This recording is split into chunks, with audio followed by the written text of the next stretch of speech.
Without the mass incarceration that we currently practice, millions fewer people would be living in poverty. And it's not just families trying to stay afloat with one parent behind bars.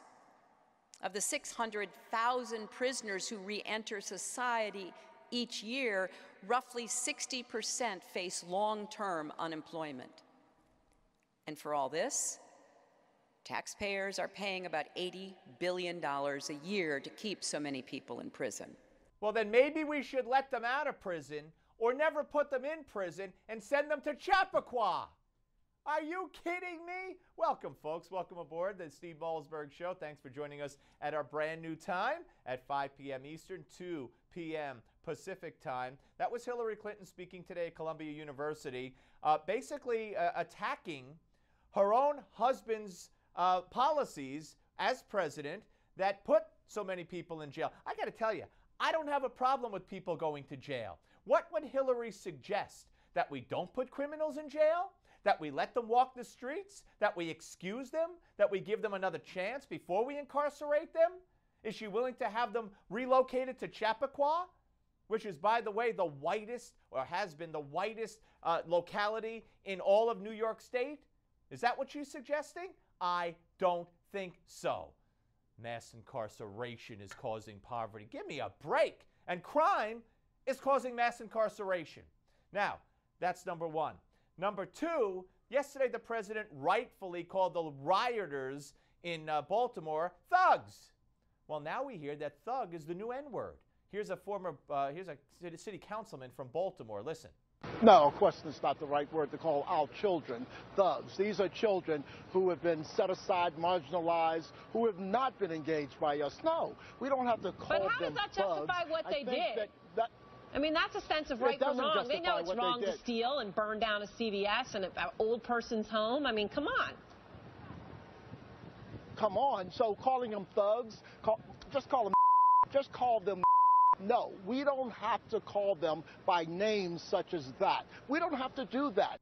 All right, that was Carl Stokes, city councilman. By the way, they're not kids. 25 or so of the 200 arrested a couple of nights ago were under 18. The rest were 18 to 30 mostly. The others were older than that. So they're not kids. They're thugs. Joining us now is the one and only Patrick J. Buchanan. You know him, you love him, former presidential candidate, former Nixon and Reagan staffer, author of The Greatest Comeback, all about Richard Nixon. Pat, great to talk to you, sir. Good to talk with you, Steve. All right, let's start with this. Let's start with the thugs. How would you describe people who do what these punks and thugs have done in Baltimore? Well, the ones who are 15 and 16 are delinquents. The ones who are 17, 18, and beyond that, I would say hoodlums and thugs engaged in criminal activity. Yeah, I mean, what is the offense taken to this? I mean, is Barack Obama calling them the N-word? I think Barack Obama is looking at what's happening. He's looking at what the American people are thinking and saying about what's going on. And I think he's probably a little tired of engaging in any kind of defense of this kind of criminal behavior.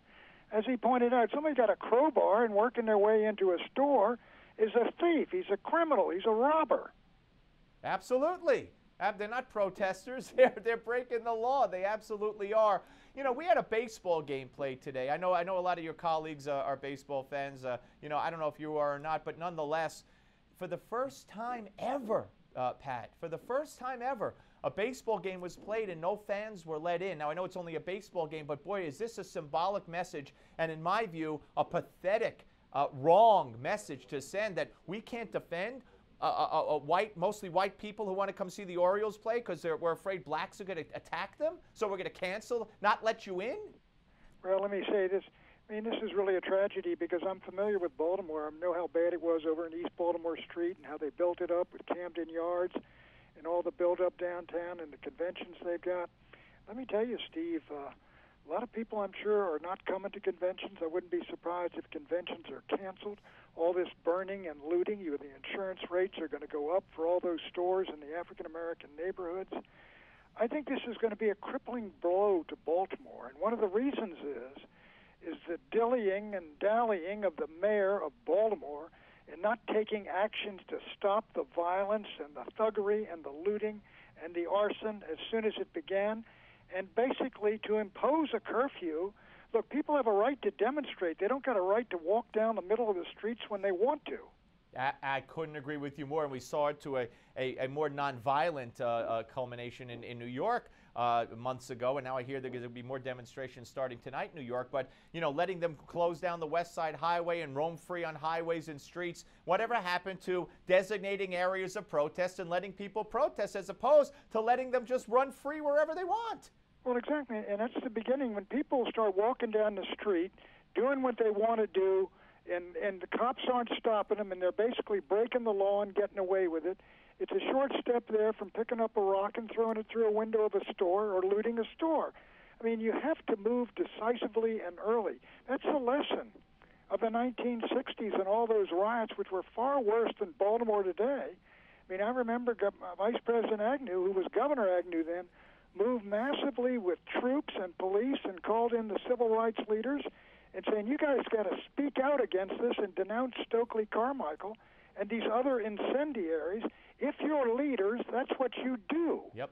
Do you think this mayor should be should be impeached or whatever it is, forced to resign? I mean, she admitted that she was allowing people who want to, you know, break things and destroy things do it. Well, you know, I would leave the fate of the mayor and the city council and the leaders of Baltimore up to the people of Baltimore. But you notice when this people in Missouri, in Ferguson, Missouri, the Justice Department piled on them immediately when they had an incident that turned out to be an innocent cop defending himself. Right. They piled on the community of Ferguson. I wonder if the Justice Department's going to investigate the failings of the cities of Baltimore and why so many people were rioting in the streets there. Yep, good, very good question. All right, Hillary, let's turn to Hillary. This mass incarceration message that it has to stop, what the heck does that mean? I think it's the new trend is that the prisons are overpopulated, and there are, I think the last figures I've seen when I was writing on this is over 2 million in jails, prisons, and an awful lot of people on parole. But let me tell you, Steve, since 1990, there's no doubt about it, that crime in the United States, violent crime and urban crime, have suddenly begun to decline. They're not as high as they were in those days. And frankly, one of the reasons is those huge populations in prisons and jails and doing community service and other things in the country. I mean, it's a lot safer. Take a look. I remember New York before Rudy got there. It was a terrible place. I lived there. I know. Were leaving. I know. Now they want, the city council in New York wants to decriminalize turnstile jumping, public urination, carrying open bottles in public. So they want to go backwards. It is that kind of policing. Look, you got to make a choice. That kind of policing stopped an awful lot of other kinds of crime. I'm sure a lot of kids who might have gotten into criminal careers were probably stopped by being charged with minor misdemeanors there. But in any event, you look at the proof is in the pudding. Yep. Rudy Giuliani did a phenomenal job in New York. You go back up there now and in the Manhattan, you know, after he left office, it was a new city. I broadcast across the street from a park that was a drug den. You couldn't walk near it. It is a flourishing garden where people line up to get into right now. Very quickly, does Hillary understand that most of the policies that were instituted under her husband's presidency, are responsible for the overcrowded prisons, if you will? I think that that Hillary Clinton basically is responding to what she sees as the trends in the Democratic Party and the polls in the Democratic Party, and the ability that she has basically to put down any challenge from the left before she gets the nomination. Gotcha. And that's what it's all about. Yep, no, I think that's very perceptive of you as always. Pat, too long between talks. Please come back soon. Thank you so much. You take it easy. You Good too. luck. Patrick J. Buchanan, ladies and gentlemen. There is only one, and he really needs no introduction, although I, say former Nixon, Reagan staffer, author, The Greatest Comeback, which it's always good to plug his book. But anyway, great conversation. We're going to have more great conversation with the president of the Brotherhood Organization of a New Destiny, Reverend Jesse Lee Peterson, on Baltimore and Hillary. Don't miss it.